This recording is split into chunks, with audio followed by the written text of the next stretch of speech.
Kathleen from New Line. So, brand new feature we had to tell you about.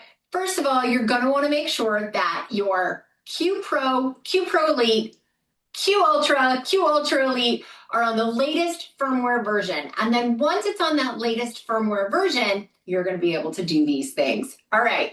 So some of you may have played around with our AI pen tool. And for those of you who have done this, you know it's basic handwriting recognition. So if I'm going to write the word bag, for example, it's going to take my handwriting and turn it into text.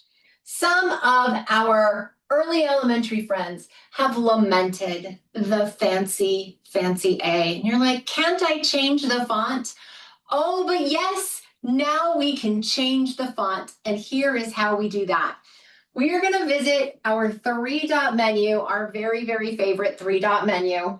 Tap on that guy, and then we're going to scroll until we see the word text. Tap on text, and now you will see, if your panel is updated, you will see an option right down here at the bottom with a drop-down menu.